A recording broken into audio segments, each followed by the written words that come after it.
FSN Radio. It's all about what's next. Go to financialsurvivalnetwork.com and sign up for your free weekly newsletter. You'll also get 3 free reports. The Financial Survival Network. It's all about what's next. Welcome. You are listening to and perhaps even watching the Financial Survival Network. And I'm Kerry Lutz.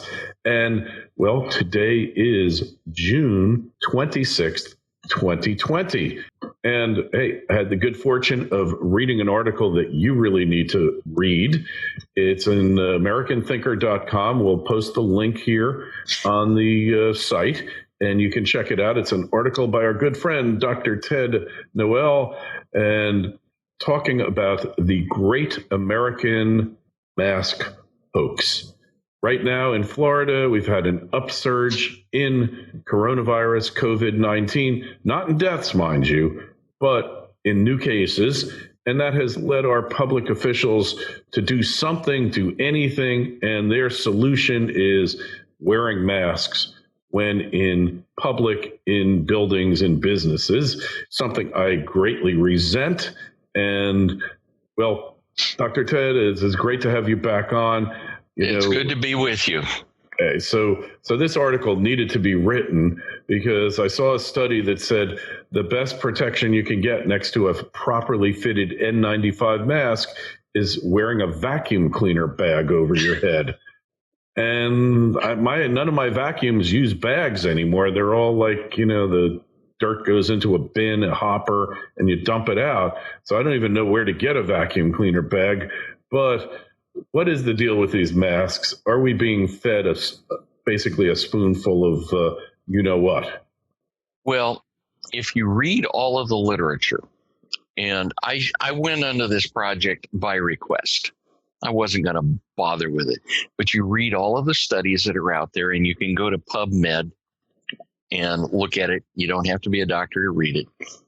Basically, everybody who studies it shows masks aren't really of any benefit. And even if you look at the CDC recommendations, they use the word may. If they had any data, they would say data shows that it will reduce.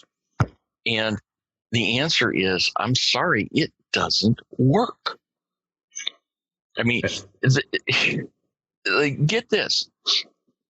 If you look at families where kids get sick with a flu-like illness and the parents wear masks, there's a lovely study that looked at 3 groups with this. And basically the idea was we're going to have mommy and daddy wear masks. Well, kids hate that because mommy and daddy are hiding.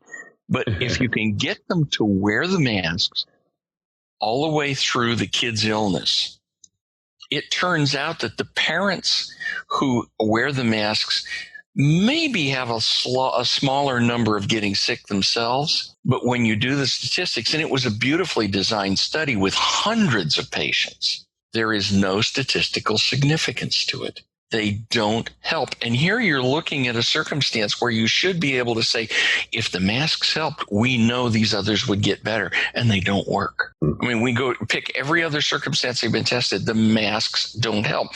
I spent 36 years in the operating room as an anesthesiologist through training and through private practice. We always wore masks. And the idea was that if you wore a mask, whatever the bugs are in your mouth won't get into the wound to infect the patient. Well, there were some studies that came out of England just as I was retiring 8 years ago that started to say, we're not so sure about this. And if you look at the operating rooms where the anesthesia staff is a few feet away from the actual operating field and they have their tea and crackers during the case, their infection rate isn't any different than the ones who wear masks and don't bring anything into the operating room. Really? So we're going, okay, what's going on? And it turns out a lovely study looking at staff wearing masks, not wearing masks. The staff where they wore the masks actually had a slightly higher, not statistically significant, but a slightly higher infection rate. That is, wounds getting infected. And you're going, either the masks aren't happening and we're seeing part of the variation in the way statistics go because, everything's on a curve and we might be a little off to that one side of the curve or that side of the curve. Either we're seeing statistical variation or the masks just flat don't work because there's nothing that makes sense that says masks are going to make you sicker, on that. Yeah. So what they're saying is if you're well and you don't have it, it's probably not going to do any good. But if you're sick and asymptomatic, then it'll stop you from spreading it to others. Is that flawed logic? The problem is that there's no data. And all of the data stands against it. We know that unless you're wearing an N95, most of the spread is going to come from around the edges of the mask. Okay, every time you breathe out, every time you talk, you have an aerosol that comes out. Okay, you have water vapor comes out and it carries with it virus. And with an N95, where you're breathing through the mask, it'll be trapped, which is why every few hours you need to change your N95 mask because now you've contaminated the mask. But let's look at all of the others. It comes out of your mouth, around the edges. And in that case, what you've got is spread into the room anyway. And the CDC admits that almost all spread of the virus to reinfect a secondary person comes from prolonged close quarters exposure. And by prolonged, they say longer than 10 minutes. That's not saying hi to somebody in the aisle at Costco. Yeah, I usually try to ignore those people. Well, so I'm a friendly guy. I chat with people, but I don't spend 10 minutes with them. Of course, Costco's got those 45-foot ceilings. So let's go to my local grocery store, which only has 25-foot ceilings. Oh, wait a minute. My aerosols get spread out to a big area.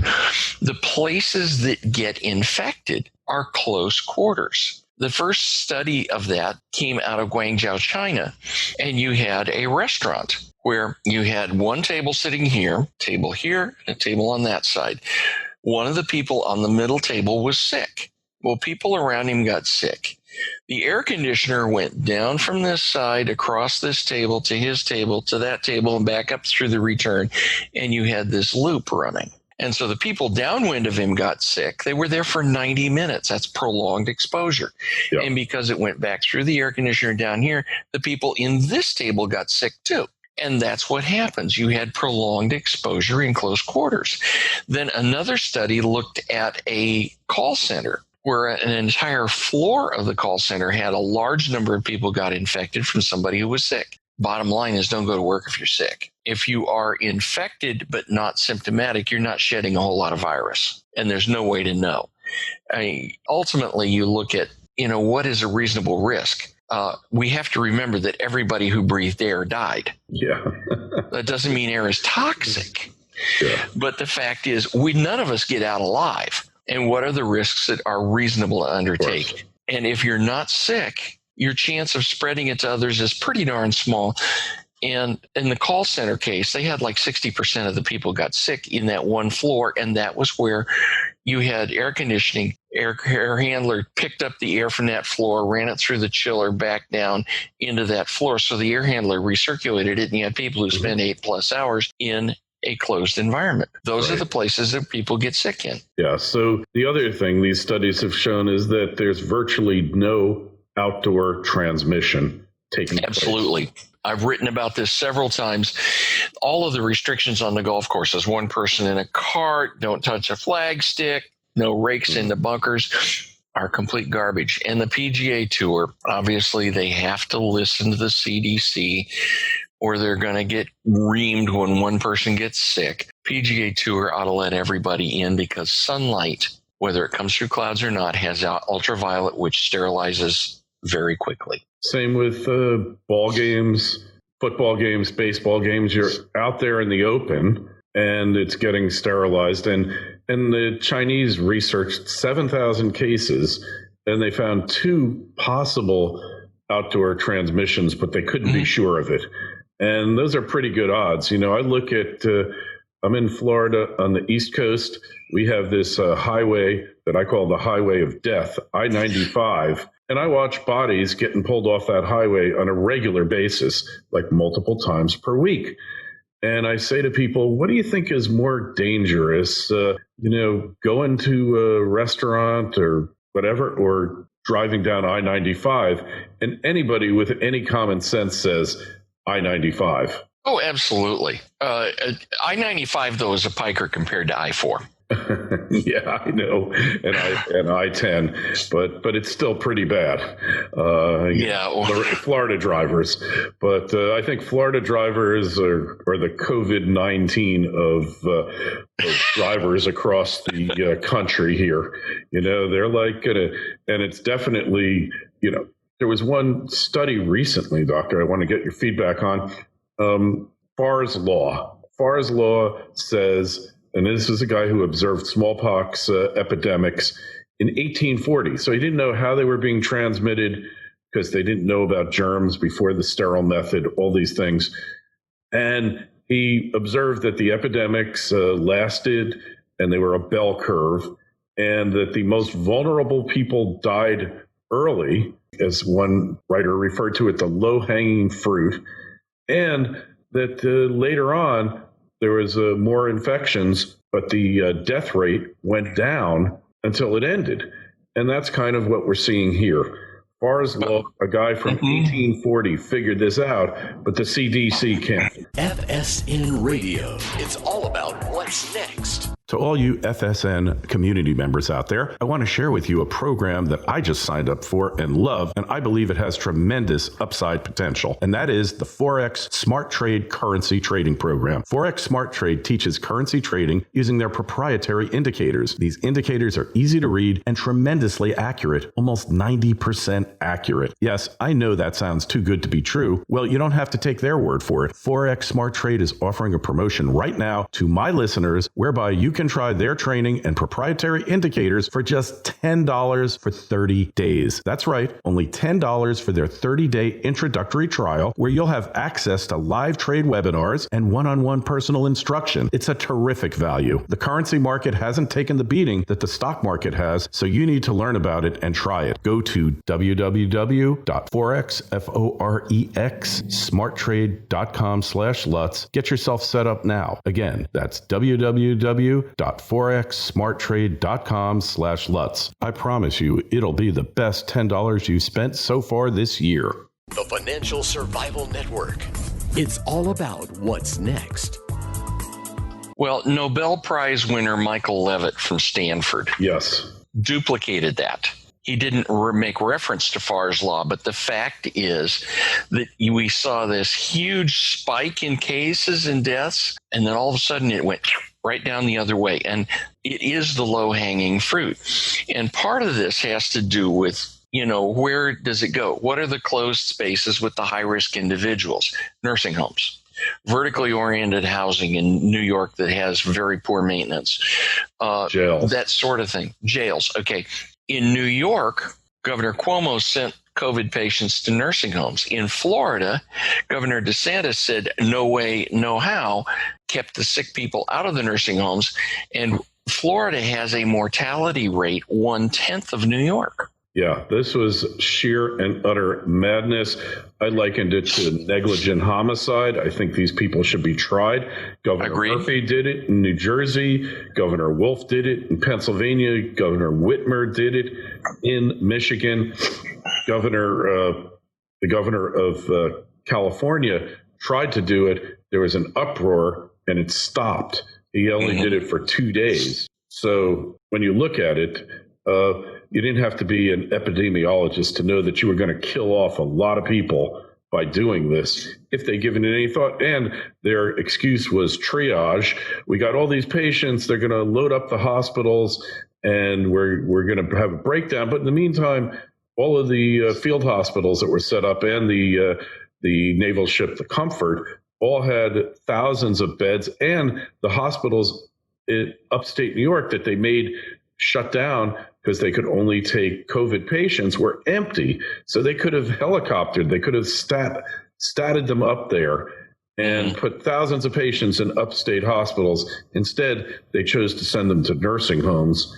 And we're going to be hearing about this for a long time. For the first time, I actually heard somebody in government say, this is manslaughter.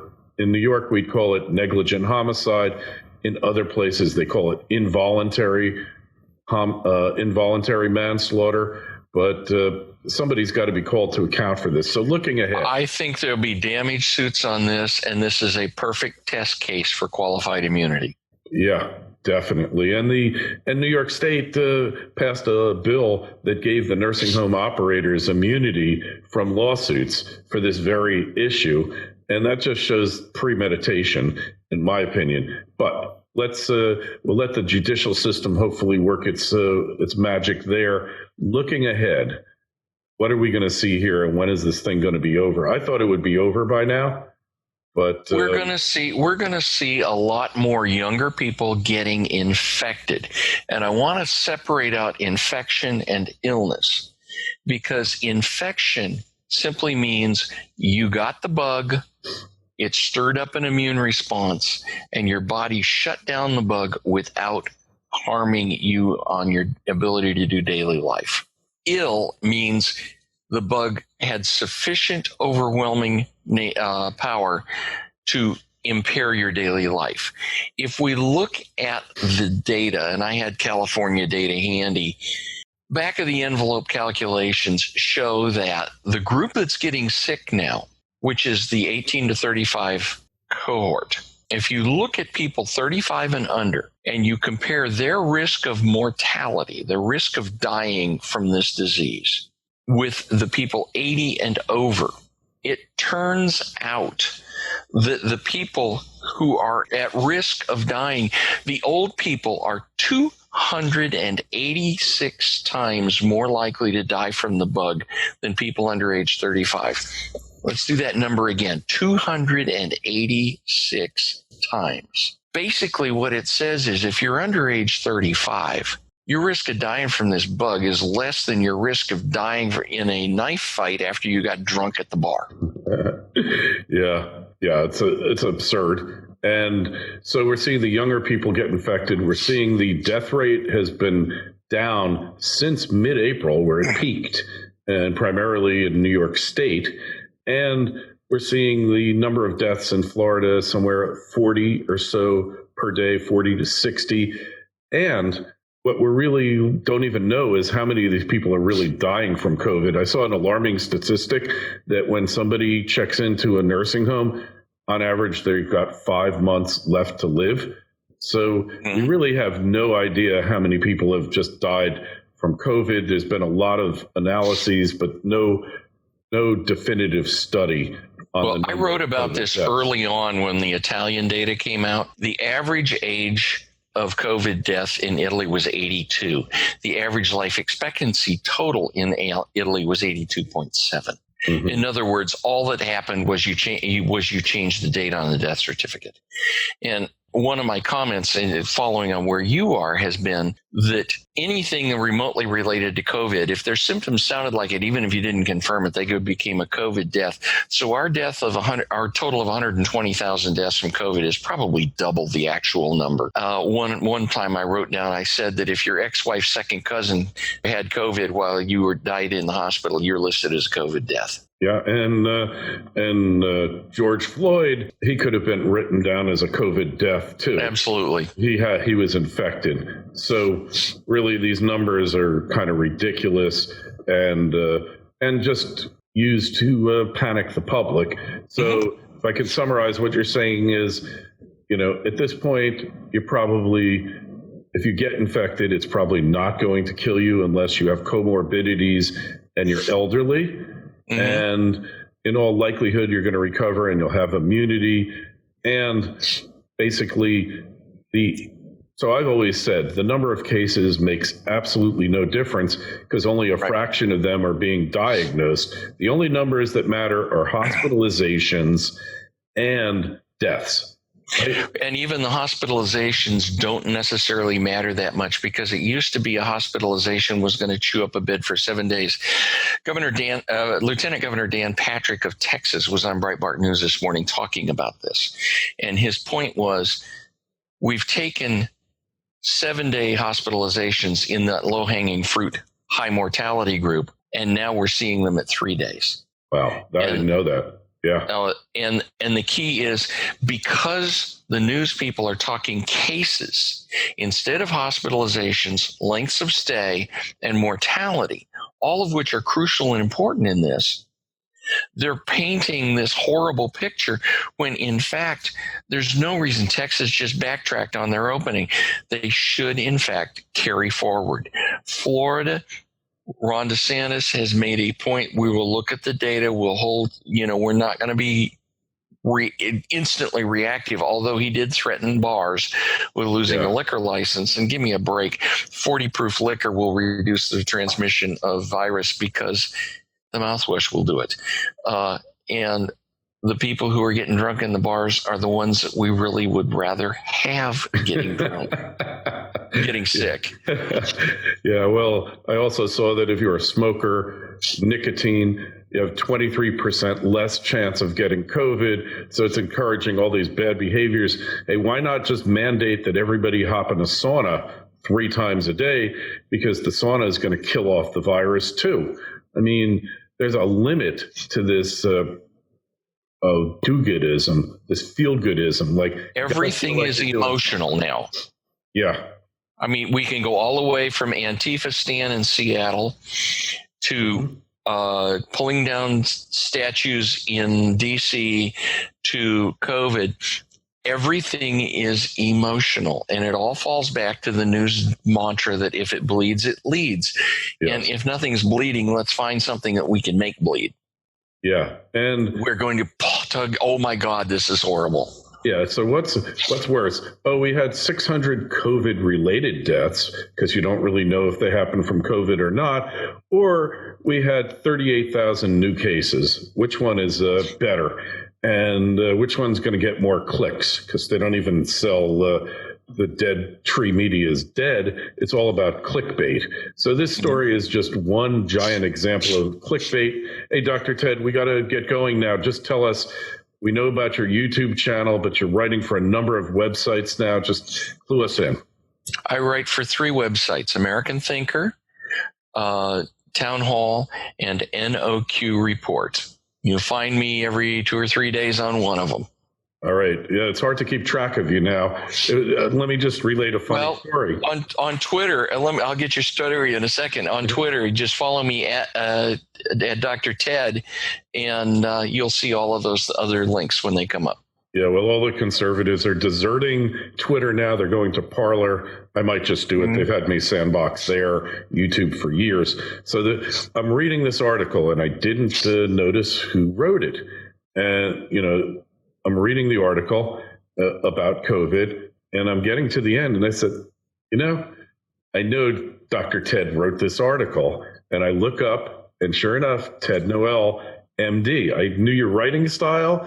I knew your arguments, the logic behind them, the persuasiveness, and there it was. So if any of you out there have a question for Dr. Ted, I'll pass it on to him. Email me, kl@kerrylutz.com. That's kl@kerrylutz.com.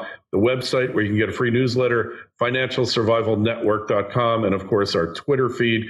We will soon have a Parler feed, is @KerryLutz. And Dr. Ted, I want to thank you again for taking time out from your day, sharing your knowledge and your wisdom with us. It's really a great help. Well, you're most welcome, and you kept me from cooking out on the golf course today. Well, then I've really done a service. Yes, it's 97 degrees. Yeah, it's only 93 here. That's the difference between the East Coast and the West Coast. So anyway, guys, just email me, kl@kerrylutz.com. Dr. Ted, we'll talk to you again real soon, I have a feeling. Well, I'll be here. I appreciate you calling on me. FSN Radio. It's all about what's next. Go to financialsurvivalnetwork.com and sign up for your free weekly newsletter. You'll also get 3 free reports. The Financial Survival Network. It's all about what's next.